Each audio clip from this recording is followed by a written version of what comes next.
6, Ian's Morning Rants. Good morning. Oh, man. So let me get this out of the way. Go Riot will be in Long Beach at Alex's Bar on July 29th with the Necromantics, Billy Liar, and Carpet. It's going to be a great show, so I better see you guys there here in Long Beach. Anyways, so check it out. On this last weekend, Go Riot has been busy, and we played over at this place called The Last Call in Tarzana. And boy, and we played with our boy Ruby and Mangusta and Pistol Beauty. And great guys. Love those guys. Boy, that venue sucks ass. Oh, my God. Jesus Christ, dude, does that venue suck. Man. And it's none of the band's fault. That had to have been the worst sound guy I've ever seen. Now, you go, well, were they equipped to run all the juice? Yeah. And here's how I know. For one, everything very tinny, just sounded terrible on everybody's microphones. And even during, so we get up there and play. For one, they don't have enough microphones to mic my whole band, which is a normal setup. Couple guitar players. Now we have 5 singers, right? You should be equipped for that, especially in a venue where you're supposed to have music. But and I tell the guy when I walk in, I go, "Hey, here's my setup." I tell the sound guy, "Here's my setup." He goes, "Oh, okay, cool, man." When we go to set up, he goes, "Yeah, I don't have a mic to mic your amplifier." So now I got to crank my amplifier. And I don't have enough microphones for your vocals. And I'm like, dude, I told you. I asked you when I walked in. I wish you would have said that when I walked in so I could prepare. But I just assumed that they would have everything correct. But boy, guys, The Last Call in Tarzana, what a shitty fucking venue. Not to mention the bartenders were shit. The bartenders were terrible. Now, they were nice. They were nice people.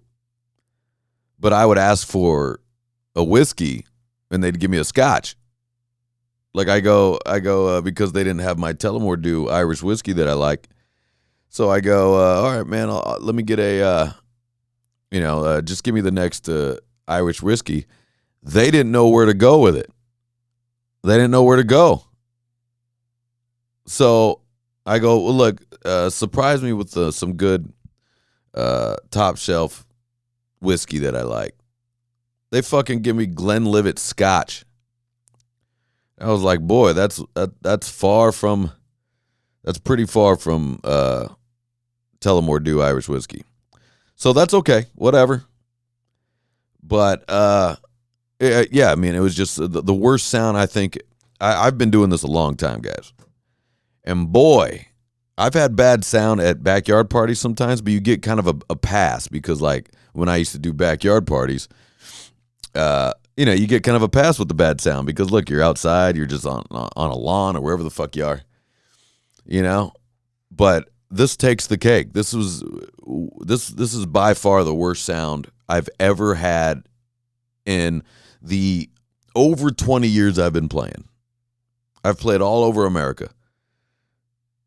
Got to be the worst sound I've ever had. And they couldn't figure it out, where the sound was so bad that I even stopped my set. I even stopped a song and told my band to bring it down, bring it way down. Like in the middle of a song. I just started playing. I just started doing playing conductor and telling I told my guitar player to drop out. I told my bass player to drop out and just let the drums and me just kind of go dun dun dun dun. Let it, just to see if it was our fault that there was all that feedback. It was just feedback central. There was still feedback. And I'm about to lose my mind. I'm about to lose it. Now, you catch me maybe a few years ago, I'm fucking throwing a mic stand at that sound guy's head right in front of everybody. But I go, look, you better fix it. And then So, or whatever. We get through the set. It's fine. It was a very, very light crowd. And of course it is. Who's going to that bar? It's terrible. It's a very light crowd. And so we get done playing. I'm just like, let's get the fuck out of here. You know, I close out. I go, I'll see you all in hell later. And then I go up to the bartender. And then after the set, they start playing the dumbest music ever. They start playing like Mariah Carey. I don't think they played Mariah Carey, but music like that after a rock show. And I go up to the bartender and I go, not to mention while our friends our friends Mangusta were playing, the bar still had music going on in the bar area while there's a band playing. So I go up to the sound guy, I go, hey bro, there's still music going over on the jukebox. And the sound guy goes, oh yeah, that's not my problem. I go, what the fuck? It isn't? He goes, yeah, I don't control it. I go, well, but tell somebody that controls it. So I go back and tell the bartender in the bar area the music's, and they go, oh, sorry. They turn it off. So the sound guy just didn't give a fuck. He was like, whatever. And of course, check it out. The sound guy's wearing a mask up to his eyes with glasses. He sucks, man. Like, I hate talking to these sound guys with masks on because you can't, it's loud in there. I can't understand you. And you're not wearing the mask because you think you're being safe or whatever, because I keep seeing you take the mask off all the time. And then you put it back on. It's on and it's off. It's on, it's off. It's on, it's off. You drop it on the floor, you put it back on your face. Like, what the fuck? What are we doing, guys? So stupid. What a pussy, man. So, yeah, just the worst sound ever. And I gotta get rid of these guys, man. I cannot be fucking with these guys. I'm gonna fuck some of these guys up. I'm gonna be doing research on these shows that we're doing. I'm making sure, because I love playing with my friends and stuff. But man, I can't have that. I can't have it. You know what I mean? I can't have it. We're professionals over here. What the fuck? Plus, the audience blames the bad sound on the band. So if you're getting feedback central, a lot of people don't understand how venues and sound works and all that.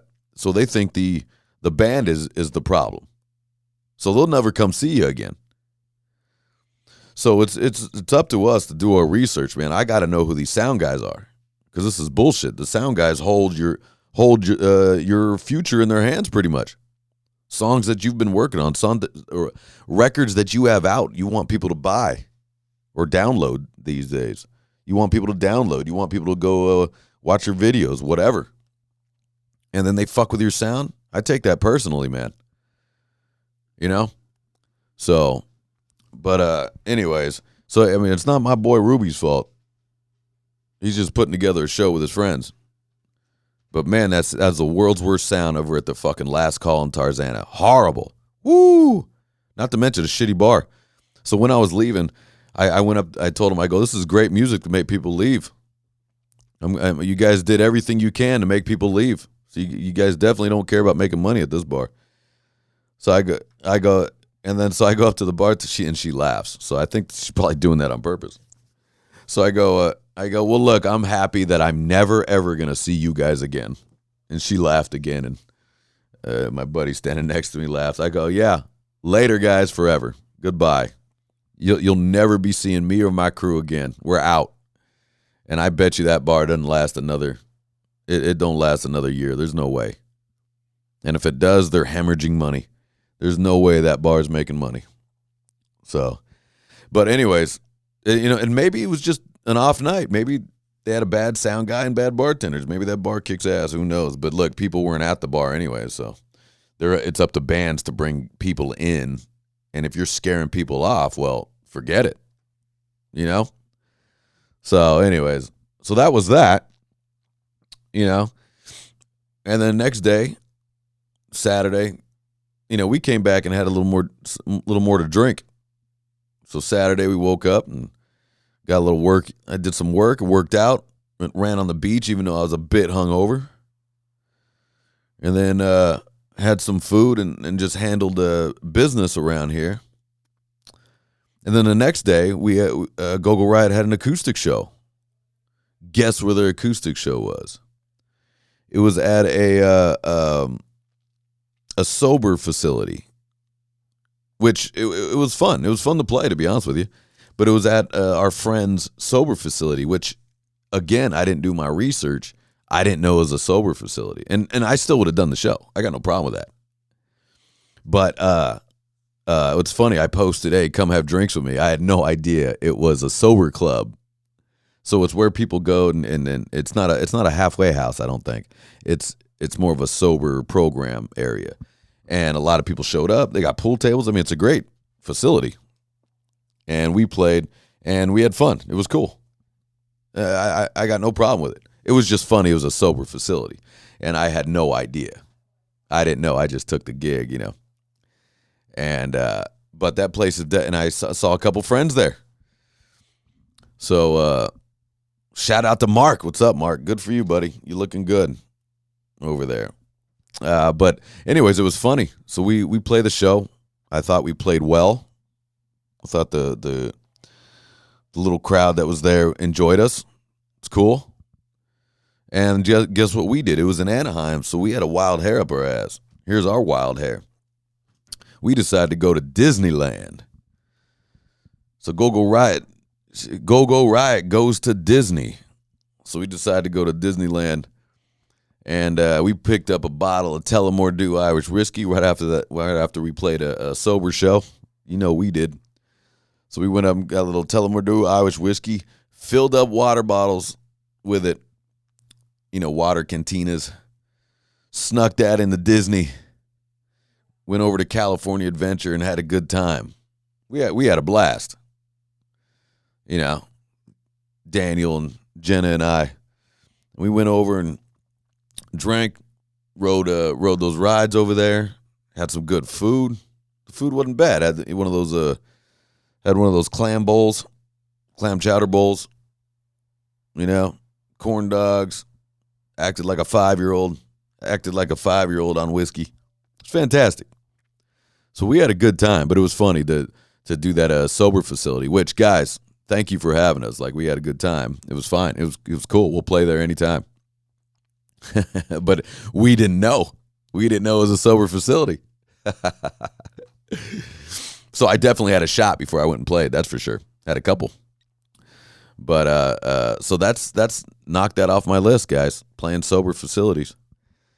Knocked that off my list. I thought I played everywhere. But yeah, I mean, it was acoustic. You know, we do a good acoustic set. We did our what we usually play. We just did it acoustic. You know, the sound was good in there. Thank God the sound was good. Because boy, at that last call in Tarzana, that was by far the worst sound I've ever dealt with. Oh my Lord. Never, even in backyard parties, you get kind of a pass. There's no pass over there. That was crazy. These COVID-19 mask wearing fucking sound guys, man, are the worst. You guys are terrible. Maybe even when some of you guys are good, you're hard to communicate with.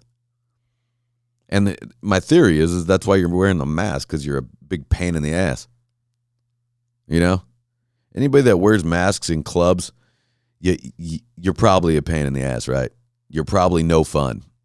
You're probably socially awkward. And that's why you're wearing the mask. But I would pick another profession.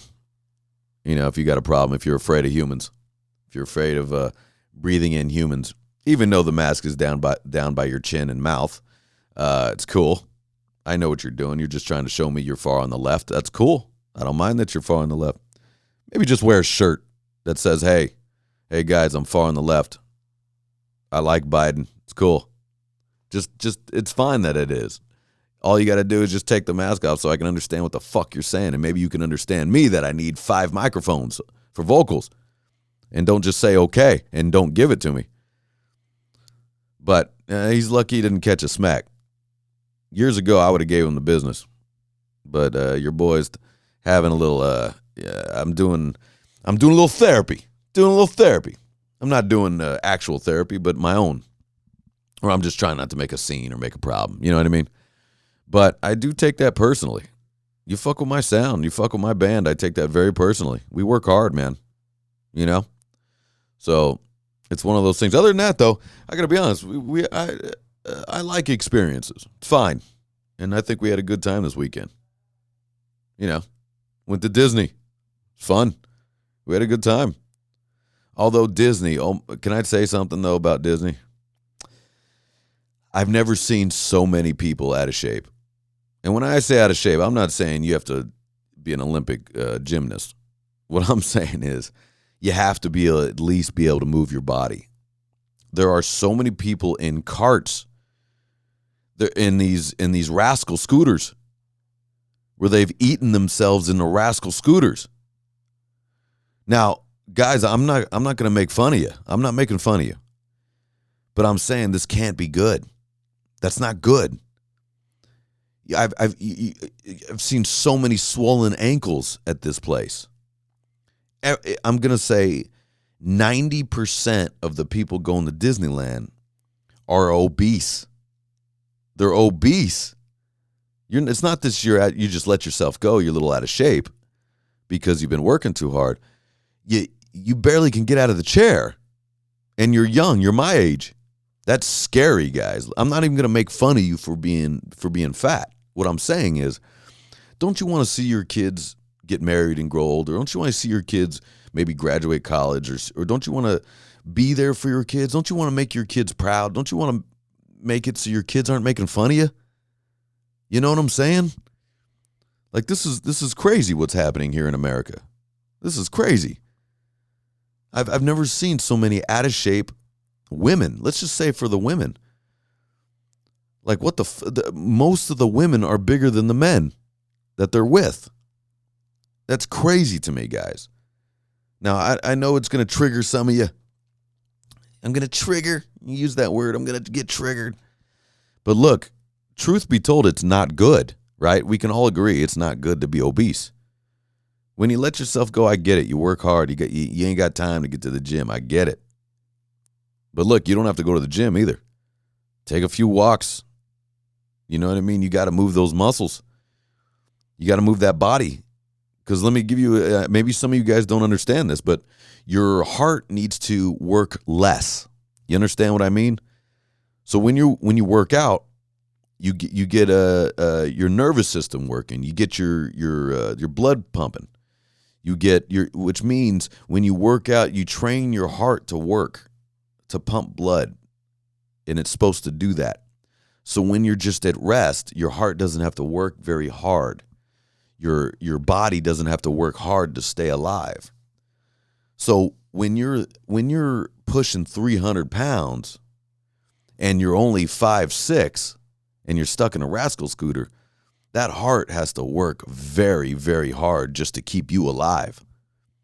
And then you're just shoveling disgusting food in your face all day. You got to do something about that. I'm telling you. I'm not going to go on too long about this, but I'm just saying, guys, can I just give you guys a little word of advice? I'm not saying you have to be in perfect Olympic shape, because I definitely am not. But try to stay alive for your kids or people that love you. Try not to give. You're a burden. You're being a burden. You know. Oh man, can I say something? Speaking of that, we're watching The World of Color. If you guys are familiar with that, at California Adventure, and it's a beautiful display. It's a beautiful thing they put together. It's a montage of a lot of these Disney characters, and they spray it over water, and this music is bumping, and it's epic music and epic emotions that they create, and it's beautiful. And my girlfriend loves it, and they bring the emotions up, the adventure. They bring up sadness. They bring up love, and all these things that go on what Disney likes to try to create. And we're sitting there, and because I have a knee replacement, so I'm a little handicapped, so we got to kind of be in the little handicap area and watch it up front with everyone that are in these rascal scooters. And there's a part where Simba, if you guys are familiar with The Lion King, Simba loses his father. So they give you the emotion of sadness in there, right? And it stops and you just hear, Dad, Dad.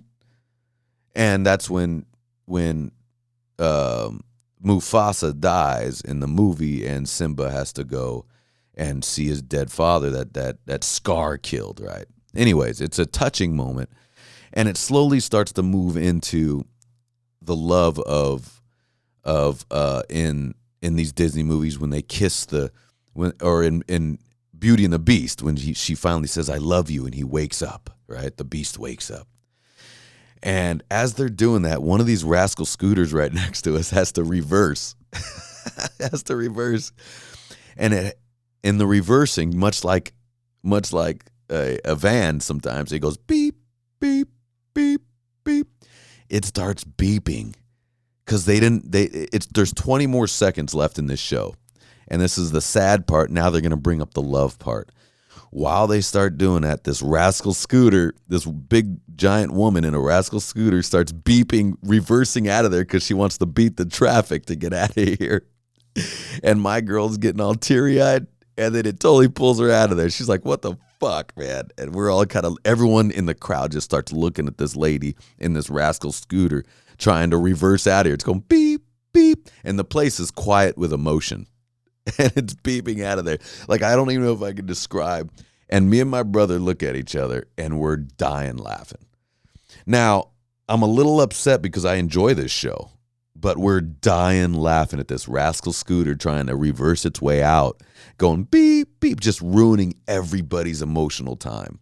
Just ruining it. And it's so fucking funny. So now every time there's an emotional part, I'm going to go beep, beep. And we all know it. Me and Jenna and Daniel know exactly what that means. But can you, the audacity of that though, you couldn't wait 20 more seconds. It's 20 more seconds and the thing ends. And you ruined everybody's emotional, they get lost in this show. At least I do. I get lost more in the production of it. I love the production of it. But it was so funny. The beeping. Oh my fucking God, that was funny. And pissed me off kind of at the same time. But it definitely kind of ruined the time of my girl. It's like this was an emotional time for her. Anyways, guys, that was funny, but I wanted to tell you. Anyways, I'm going to get out of here.